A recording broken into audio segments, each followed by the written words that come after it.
Karim Zaïbat, j'ai 29 ans. Je suis né à Lyon, j'ai grandi dans un quartier dans le 9e, à Duchère. C'était un peu un quartier difficile, c'était très mouvementé quand j'étais jeune dans les années 90. J'ai eu la chance d'avoir le sport et avoir un bon entourage. Jusqu'à un jour où j'ai trouvé la danse. En fait, j'ai vu des grands de mon quartier qui dansaient sous le centre commercial. Et ça m'a tout de suite marqué et j'ai commencé un peu à essayer, à faire comme les grands. Et les grands m'ont dit que j'étais assez doué pour ça.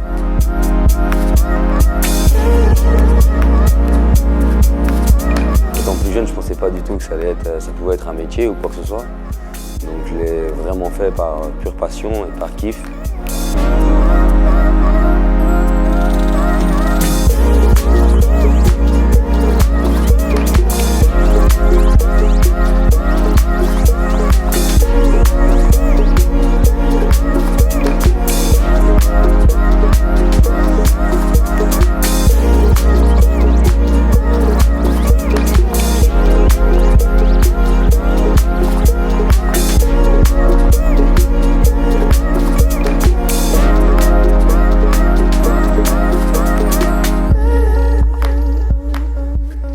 En fait, nous, avec le Pokémon Crew, on a commencé, on s'est tous liés en 99, 2000. On a commencé à faire des compétitions ensemble à travers la France, à travers l'Europe. Et on en a gagné plusieurs. On a gagné le premier championnat du monde, on en a gagné un deuxième. Et on commençait un peu à se dire, bon, c'est bien, on est champion du monde, mais qu'est-ce qu'on gagne? On n'a rien à la fin, on gagne des sacs à dos et des vêtements. Donc on a dit, il va falloir qu'on se lance un peu dans quelque chose de plus professionnel. Et on a eu un jour l'Opéra de Lyon qui sont venus vers nous, qui nous ont dit, ouais, vous pouvez commencer à monter des spectacles peut-être. Ils nous avaient accepté dans l'Opéra National. Notre bureau était dans l'Opéra National de Lyon. Donc c'est-à-dire que l'opéra où on dansait devant sur le parvis, nous ont ouvert les portes pour répéter parce qu'ils avaient entendu qu'on allait en finale de Coupe du Monde. Ils nous ont dit, alors on vous laisse le lieu. Et dès qu'on a gagné la Coupe du Monde, ils nous ont dit, bon, alors maintenant, vous êtes les petits de la maison. Et donc on était hébergés chez eux carrément. Donc à partir de là, nous, on a été un peu sortis de la rue dès 2003, donc on était assez fiers. Pour moi, la danse, c'est quelque chose qui est important pour tout le monde parce que c'est l'éveil d'une personne, c'est l'équilibre, c'est apprendre la musique, c'est un énorme savoir de savoir danser. Et pour moi, un petit qui danse, c'est un petit qui sait écouter la musique, qui sait entendre des choses, qui sait voir, qui sait recopier, qui sait enregistrer des mouvements. Un cours de hip-hop, ça rend un enfant plus fort, un enfant beaucoup plus sûr de lui. Donc, ça aide dans tous les termes de la vie. Donc, pour moi, c'est quelque chose qui devrait vraiment être appris dans les écoles. C'est quelque chose que je suis en train d'essayer d'instaurer ça. Vraiment, j'ai envie de faire passer ça dans les oreilles des gens. J'ai la chance d'être un peu connu aujourd'hui grâce à ma profession, mon art. Donc aujourd'hui, j'ai envie d'essayer quelque chose qui n'existe pas en France. Donc c'est pour ça que j'ouvre la salle que je fais à Saint-Ouen en ce moment. C'est quelque chose qui est tout nouveau en France, qui n'existe pas. Beaucoup de monde m'ont dit, mais est-ce que tu es sûr que ça va marcher? C'est nouveau, les gens ne connaissent pas.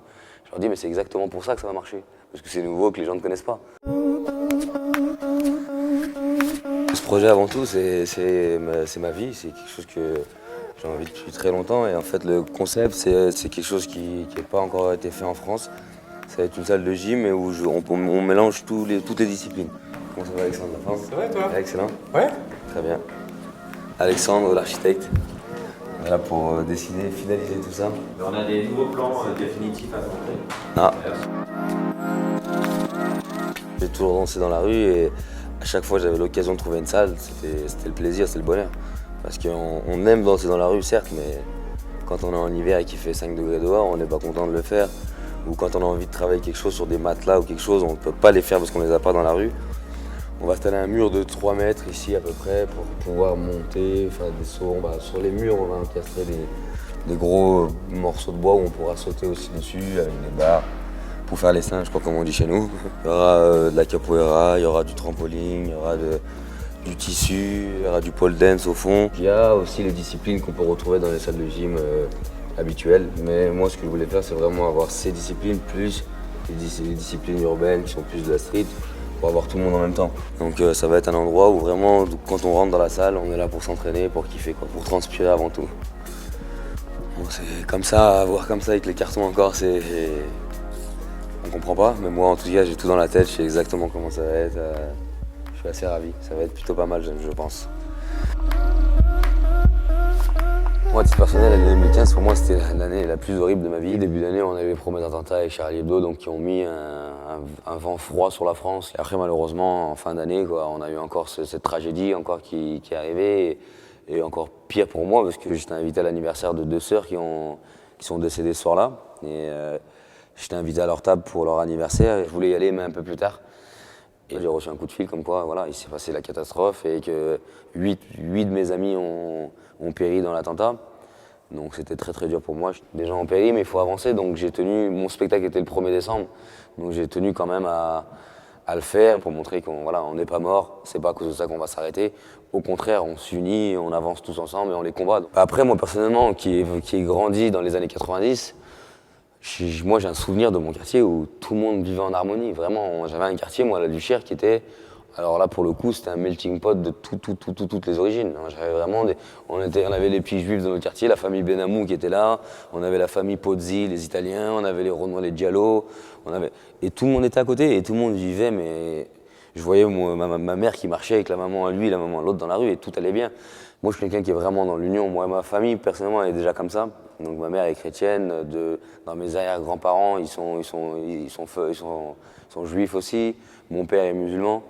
Donc, moi, dans ma famille, dans mon sang, moi, c'est comme ça déjà. Donc, comment concevoir de ne pas accepter quelqu'un qui porte une kippa ou quelqu'un qui a une croix sur la tête ou n'importe où? Pour moi, il peut même marcher avec une croix sur le crâne. S'il a envie, il a envie. Tu vois, c'est son style, c'est ce qu'il a envie de faire. Donc, c'est ça que j'essaie vraiment de rechercher, de transmettre. C'est que voilà, on est né pour tous être ensemble, donc il ne faut pas commencer à séparer. On est dans une période où il faut vraiment s'unir et avancer tous ensemble pour devenir plus forts. Et c'est ce que j'essaie de véhiculer de par mes discours ou de par ma danse.